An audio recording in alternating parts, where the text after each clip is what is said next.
Hello students, myself Rashmi Namdeo from Middle School Risali, Cluster Risali, Block Durg, District Durg, Chhattisgarh. Again with you all with the lesson of class 8 English. Lesson is lesson class 8, lesson 8 at school. School at school. अब at school यानी school के बारे में, तो हमको school के बारे में जानना. इसमें एक बहुत अच्छी चीज दी हुई है. जैसे कि यदि मैं आम का पेड़ लगाऊंगी, एक छोटा सा बीज मैंने डाला, एक जगह आम का बीज डाला, मैंगो का, एंड एक बीज मैंने पोमग्रेनेट का डाला. तो मैंगो के पेड़ में क्या आएगा? मैंगो का ही फ्रूट आएगा, और पोमग्रेनेट के पेड़ में पोमग्रेनेट का ही फ्रूट आएगा. मतलब हम एक छोटा सा जब बीज लगाते हैं तभी हमको पता चल जाता है कि यहाँ पे क्या आने वाला है. तो जो भी काम की शुरुआत होती है वो छोटे से ही शुरू हो जाती है. इसी तरह बच्चों के भी जो नेचर बनना है वो सब शुरुआत एक बचपन से ही शुरू हो जाती है. आपने बहुत सारे बच्चे देखे होंगे, आप देखते होंगे कि कई बार हम जाते रहते हैं और कोई गिर जाता है तो कोई बच्चा दौड़ के जाके उसको उठाता है, कोई बच्चा नहीं उठाता. क्यों? क्योंकि यहीं से हमको वो हेल्प करने वाला नेचर पता चल जाता है कि किसी बच्चे के मन में कितनी सिंपैथी है. जिसको सिंपैथी होगी वो दौड़ के जाएगा और वो उठा देगा. पर कुछ बच्चे ऐसा नहीं करते, हम तो पहचानते ही नहीं, करके चले जाते हैं. तो इस तरह हमको पता चलता है कि जो सक्सेस है उसके बीज जो है वो बचपन से ही स्टार्ट हो जाते हैं, बचपन से ही शुरू हो जाते हैं. अच्छी चीज़ों को संभाल के रखना पड़ता है और बुरी चीज़ों को हटाते जाना पड़ता है बचपन में. अब इसको कैसे समझेंगे? मान लो मेरे पास एक गार्डन में मैंने लगाया, बहुत सारे गेहूं लगा दिए हैं. अब गेहूं के बीच में कभी कभी कुछ ऐसे खरपतवार आ जाते हैं जो साइंस में आपने पढ़ा होगा, जिनको हमको उखाड़ उखाड़ के फेंकना पड़ता है. क्यों? क्योंकि वो हमारे गेहूं का नुकसान पहुंचा देंगे. इसी तरह अच्छी आदतें और बुरी आदतें भी होती हैं. अच्छी आदतों को हमें अपने साथ रखना है और बुरी आदतों को निकाल देना है. तो अच्छी आदतें कौन सी होती हैं? लोगों की हेल्प करना, हाँ जी, और बड़ों का कहना मानना, सच बोलना, ट्रुथ, किसी से लड़ाई नहीं करना, अहिंसा. अब ट्रुथ और अहिंसा वर्ड आया तो हमको किसका दिमाग में ध्यान आता है? आपने नोट देखे हैं? ये देखिए, मैंने आपके लिए नोट लेके आई हूँ. ये कितने का नोट है? यस, 20 रुपीज का. इसमें किसकी फोटो है? गांधी जी की. गांधी जी की नोट फोटो के बिना हमको कोई नोट मिलेगा तो चलेगा? नहीं चलता. इसमें 500 का नोट है, इसमें गांधी जी हैं? हाँ जी हैं.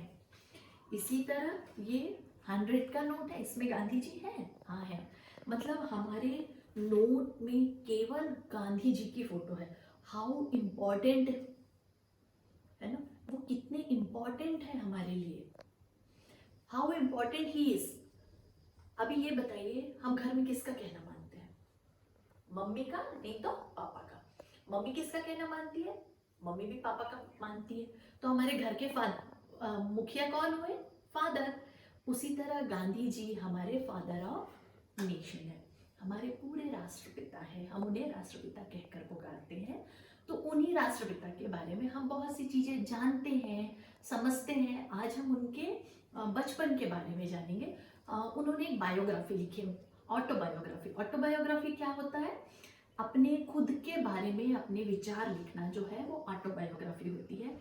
गांधी जी की ऑटोबायोग्राफी है एक्सपेरिमेंट विथ ट्रुथ, सच के साथ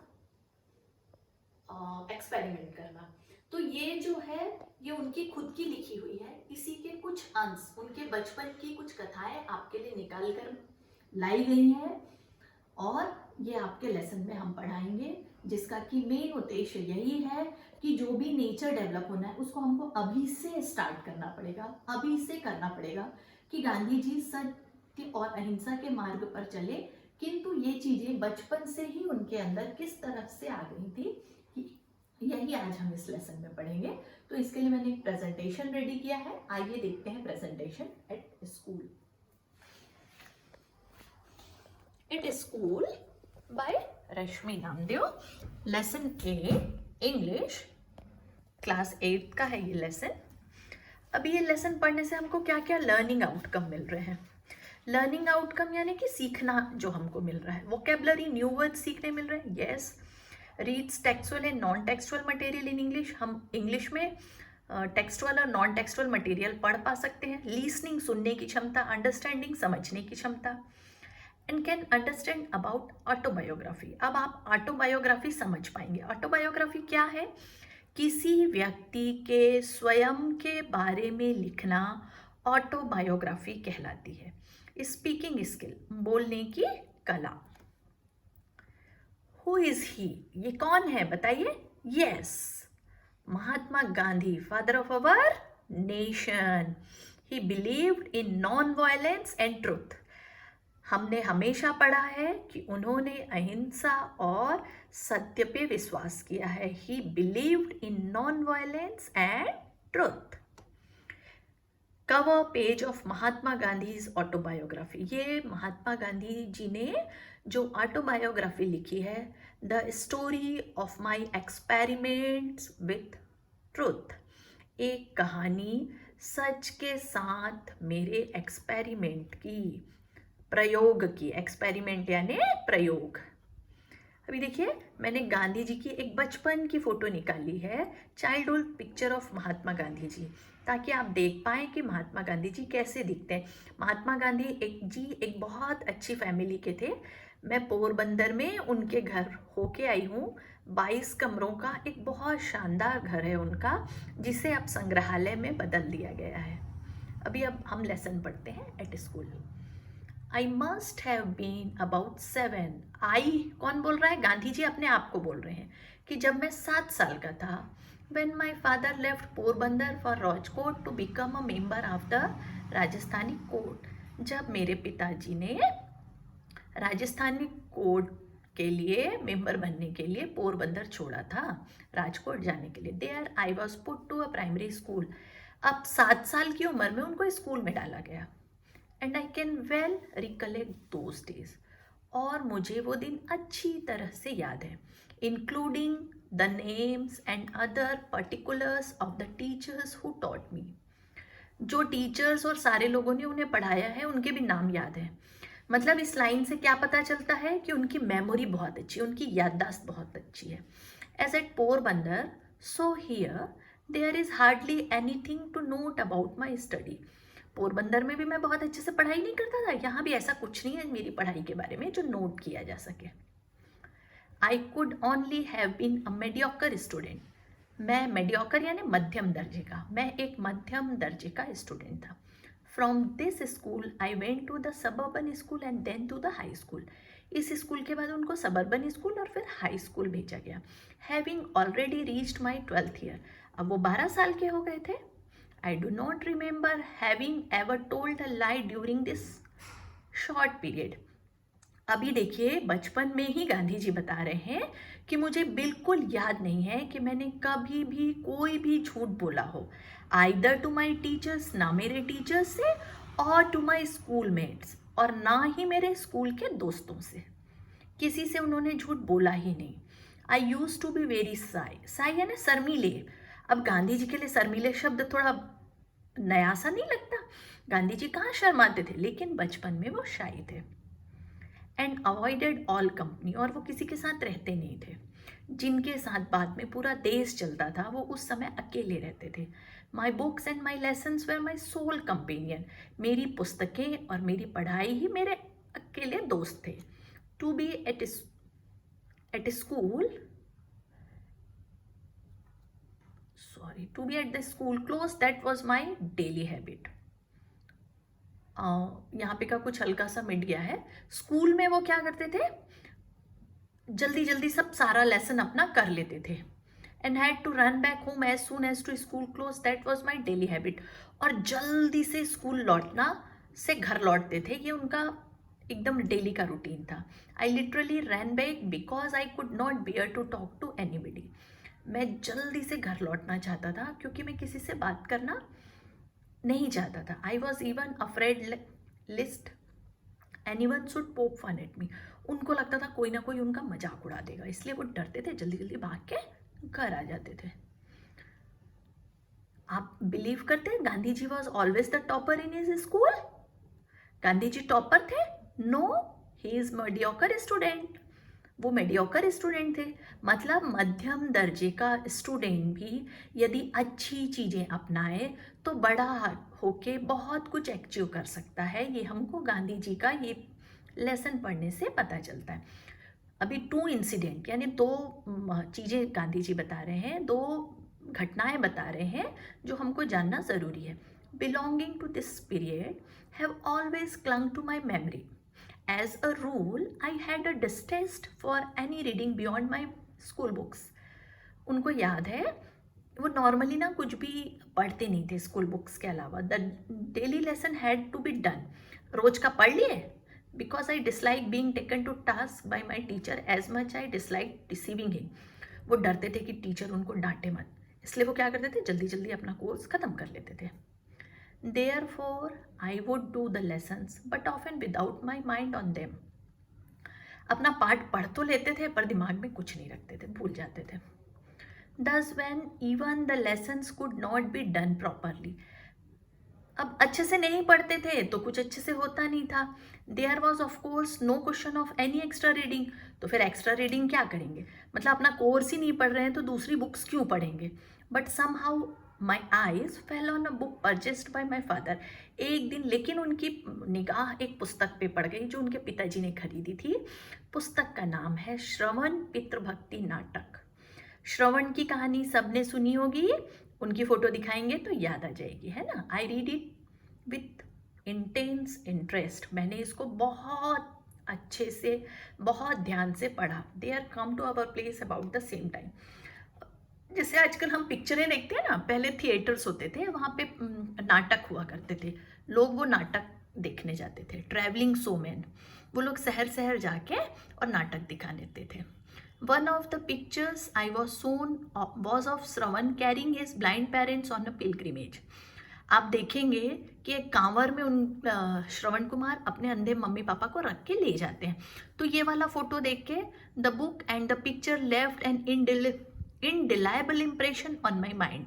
Here is an example for you to copy. I said to myself, the agonized lament of the parents over Shravan's death is still fresh in my memory. The melting tune moved me deeply and I played it on a concertina which my father had brought for me.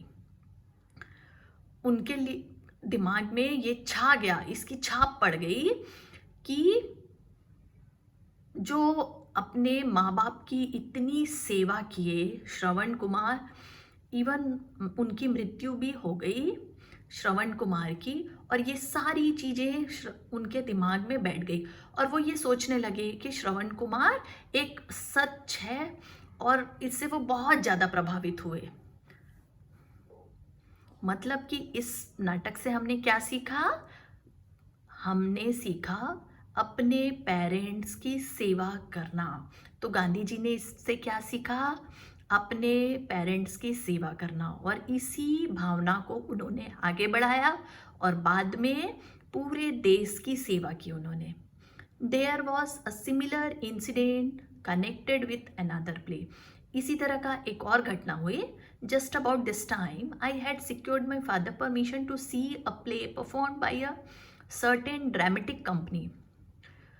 एक और dance company drama company आई जिसमें जाके उन्होंने नाटक देखा. This play Harishchandra captured my heart. Harishchandra ने उनके दिल में जगह बना ली. I could never be tired of seeing it. वो कभी भी इसको देखते देखते थकते नहीं थे. But how often should I be permitted to go. It haunted me and I must have acted Harishchandra to myself several time. अब बार बार उनको प्ले देखने जाने तो मिलेगा नहीं, तो वो क्या करते थे, हरिश्चंद्र की एक्टिंग करते थे. उन्होंने कई बार हरिश्चंद्र की एक्टिंग की और उन्होंने उनको हॉन्ट कर लिया, बहुत ज़्यादा प्रभावित कर लिया हरिश्चंद्र ने कि किसी भी हाल में झूठ नहीं बोलना है, सच बोलना है. हमको पता है हरिश्चंद्र जी हमेशा सच बोलते थे. Why should not all be truthful like Harishchandra. सब कोई हरिश्चंद्र की तरह सच्चे क्यों नहीं हो जाते हैं. Was the question I asked myself day and night. रात दिन मैं अपने आप से यही प्रश्न करता. To follow truth and to go through all the ordeals Harishchandra went through was the one ideal which inspired in me. इस तरह उन्होंने, हरिश्चंद्र ने गांधी जी को बहुत ज़्यादा प्रभावित किया. I literally believed in the story of Harishchandra.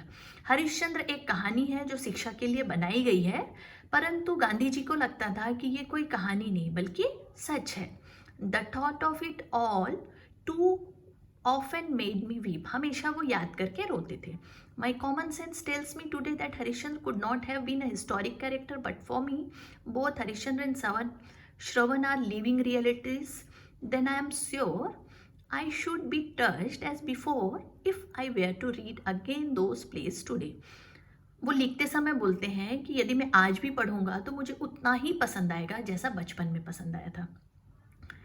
देखिए, जो सच होती है वो हिस्टोरिकल कैरेक्टर होता है, इतिहास होता है, इतिहास में उसका अध्ययन होता है. और जो स्टोरी होती हैं वो हमको शिक्षा देने के लिए बनाई गई हैं हमारे पूर्वजों के द्वारा. पहले पेपर, पेन, स्कूल्स वगैरह नहीं होते थे, तो लोगों को किस तरह शिक्षा दी जाए, इसके लिए स्टोरीज बनाई गई थी और अच्छी अच्छी बातें स्टोरीज के माध्यम से सिखाई जाती थी. तो हरिश्चंद्र और श्रवण कुमार स्टोरीज थे, लेकिन गांधी जी को लगता था कि ये हिस्टोरिक कैरेक्टर है. There was another such incident during this time. एक और बात हुई उस समय. I was in the 7th standard. Dorabji Edulji Gimi was the headmaster then. He was popular among the boys. Through he was a disciplinarian, he was a man of method and a good teacher. He had made gymnastic and cricket compulsory for the boys of the upper standards. I dislike both. उसी समय उनका एक और घटना हुई. उनके school में एक गुरुजी आए. उनके गुरुजी का नाम क्या है? दोराबजी इदूजी जिमी. पारसी गुरुजी थे. ये पारसी थे. वो बहुत अच्छे टीचर थे, नियमों के बहुत वो थे, पाबंद थे. उन्होंने सबके लिए जिम्नास्टिक को और क्रिकेट को अपर प्राइमरी के बच्चों के लिए कंपलसरी कर लिया. और गांधी जी को दोनों ही नहीं पसंद था. I never took part in any exercise. वो भाग लेते नहीं थे किसी एक्सरसाइज में, क्रिकेट में, फुटबॉल में. Before they were made compulsory. जब उनको सबके लिए अनिवार्य कर दिया गया तो उन्होंने भाग लिया. My shyness was one of the reason for this aloofness. इस अकेलेपन का एकमात्र कारण था, उनका अकेलापन का जो नेचर था वो शर्मीलेपन की वजह से वो अकेले थे. Which I now see was wrong. जो अब धीरे धीरे जब खेलने लगे तो लोगों के साथ उनको अच्छा लगने लगा, तो पता चला कि ये गलत था. I then had the false notion that gymnastic had nothing to do with education. Today I know that physical training should have as much place in the curriculum as mental training. पहले उनको लगता था gymnastic का पढ़ाई से कोई संबंध नहीं है, लेकिन बाद में उनको पता चला कि शरीर का स्वस्थ रहना मानसिक पढ़ाई के साथ साथ बहुत आवश्यक है. स्वस्थ शरीर में ही स्वस्थ मन होता है और अच्छे से पढ़ाई होती है. ये गांधी जी ने माना और आज हम सब भी ये मानते हैं, इसीलिए आपके स्कूल्स में एक्सरसाइज होती है. बट दो I was none the worse of having neglect exercise, I am still paying the penalty of another. उन्होंने एक और चीज़ नेग्लेक्ट की थी. I do not know from where I caught the notion that good handwriting was not a necessary part of education, but I retained it until I went to England. आपको सबको पता होगा कि गांधी जी बाद में इंग्लैंड पढ़ाई के लिए गए. पहले उनको लगता था कि हैंड राइटिंग से कोई फ़र्क नहीं पड़ता है, पर जब इंग्लैंड गए तो उनको पता चला कि अरे हैंड राइटिंग तो बहुत ज़रूरी है. I then saw that bad handwriting should be regarded as a sign of an imperfect education. वहाँ पे इंग्लैंड में क्या होता था, जिसकी हैंड राइटिंग गंदी है वो पढ़ने में भी अच्छा नहीं है, ऐसा माना जाता था. Let every young man and women understand that good handwriting is a necessary part of education. अब आज हम सबको ये समझ लेना चाहिए कि अच्छी हैंड राइटिंग एक नेसेसरी, एक आवश्यक पार्ट है पढ़ाई का. देखिए, ये श्रवण कुमार की स्टोरी है और ये राजा हरिश्चंद्र की. ये श्रवण कुमार की ये वाली फ़ोटो से उन्होंने पितृभक्ति और देश की भक्ति सीखी, और ये फ़ोटो है जो सच है. वो सच ही बोलते थे, झूठ बोलते नहीं थे. इसके बाद तो उन्होंने सोचा सबको सच बोलना चाहिए, किसी को भी झूठ नहीं बोलना चाहिए. देखिए, वर्ड मीनिंग्स है. इंग्लिश मीनिंग हमने लिखी है, हिंदी मीनिंग आपको डिक्शनरी कंसल्ट करके लिखना है. Mind, recollect, mediocre, suburban, soul, literally, poke fun at, memory, distaste, taken to task, deceive, pilgrimage, indelible, impression, agonized lament, concertina, haunt, ordeal, gymnastics, aloofness, piteous, clung, false notion, physical training, disciplinarian, benefit और curriculum. ये words हैं, आपको book में भी ये words मिल जाएंगे, dictionary consult करना है और देखना है। देखिए कुछ मैंने और ऐसे महापुरुषों की फ़ोटो और उनकी ऑटोबायोग्राफी निकाली है जिनके बारे में आप जाने तो अच्छा होगा, और कभी मौका मिले तो इनको ज़रूर पढ़िए, आपके स्कूल की लाइब्रेरी में सर्च करिए। डॉक्टर भीमराव अंबेडकर, इनकी ऑटोबायोग्राफी का नाम है वेटिंग फॉर अ वीज़ा। ये जवाहरलाल नेहरू जी हैं, इनकी ऑटोबायोग्राफी का नाम है एन ऑटोबायोग्राफी। जवाहरलाल नेहरू जी को आप सब जानते हैं, ये प्रथम प्रधानमंत्री हमारे देश के। ये डॉक्टर राजेंद्र प्रसाद, ऑटोबायोग्राफी, उनकी ऑटोबायोग्राफी का नाम है आत्मकथा। ये सब हमको मौका मिलेगा तो पढ़ना है। ये भी हमारे राष्ट्रपिता रह चुके हैं, एपीजे अब्दुल कलाम, ऑटोबायोग्राफी, इनकी ऑटोबायोग्राफी का नाम है विंग्स ऑफ फायर। अभी देखिए कुछ ऑथर के नाम लिखे हैं मैंने और टाइटल ऑफ बुक आपको ढूंढना है, मतलब उनकी ऑटोबायोग्राफी ढूंढना है। ये सारे प्लेयर्स हैं, प्लेयर्स के नाम मैंने लिखे हैं। अब आप इनकी ऑटोबायोग्राफी नेट में सर्च करेंगे और नाम लिखेंगे, that is your homework. Kapil Dev, Sachin Tendulkar, Sania Mirza, Mika Singh, Mary Kom, Abhinav Bindra. जो सफल लोग होते हैं उनकी जीवनी से हमको बहुत कुछ सीखने मिलता है। तो जीवनी जो है, हमारे बायोडाटा जो है, बायोग्राफी जो है, वो हमारे जानने वाले के द्वारा लिखी जाती है, और ऑटोबायोग्राफी जो है वो स्वयं के द्वारा लिखी जाती है। तो स्वयं के द्वारा लिखी गई है गांधी जी की autobiography, an experiment with the truth. Consult dictionary and frame sentence using the following words. Gandhi ji के जीवन से संबंधित कुछ शब्द हैं जिनको हमको सेंटेंस बनाना है। Mediocre, pilgrimage, rebuke, indelible, false notion. बहुत सिंपल सिंपल सेंटेंस बनाना है और इनको लिखना है। एक मैं बना के बता दूं। Mediocre, Gandhi ji was a mediocre student. I am a mediocre student। इस तरह सिंपल सेंटेंस में वाक्य का प्रयोग करेंगे। Write a note on Mahatma Gandhi, you can add following information. आप महात्मा गांधी जी के बारे में एक नोट लिखेंगे, आप ये चीज़ें उनके नोट में जोड़ सकते हैं। इनको पैराग्राफ में लिखना है। उनका full name, father's name, mother's name, wife names, education, profession and diet. पहले इनको भर लेंगे और फिर इन पे पैराग्राफ राइटिंग करेंगे, ठीक है। ये गांधी जी का एक कोटेशन मैंने आपके लिए लिखा है, live as if you were to die tomorrow. जियो तो ऐसे जियो जैसे कल मृत्यु हो जाए तो कोई अफसोस ना हो। मतलब अच्छे से अपने सारे काम कंप्लीट करके जीना चाहिए कि कल हम मर भी गए तो कोई दिक्कत नहीं होगी। Learn as if you were to live forever. Learn करना यानी सीखना। अभी मैं आपको सिखा रही हूँ और आप सीख रहे हैं, तो हमको सीखना इस तरह चाहिए कि वो हम पूरी जिंदगी हमारे साथ रहे, हमको बहुत लंबी उम्र तक साथ दे। तो उम्मीद करती हूँ कि गांधी जी का लेसन आपको समझ में आया होगा और आपको ये भी पता चला होगा कि बचपन से यदि हम कोई भी नेचर जो भी अक्वायर करते हैं वो लाइफ लॉन्ग हमारे साथ रहता है। जिस तरह बीज बड़ा होके पेड़ बनता है, उसी तरह आज बचपन से ही हमारे अंदर के जो गुण होते हैं वो बड़े होके हमको अच्छा फल देते हैं, और जो अवगुण हैं उनको हमको अपने से दूर करना है और अच्छे गुणों को अपनाना है। Thank you, have a nice day.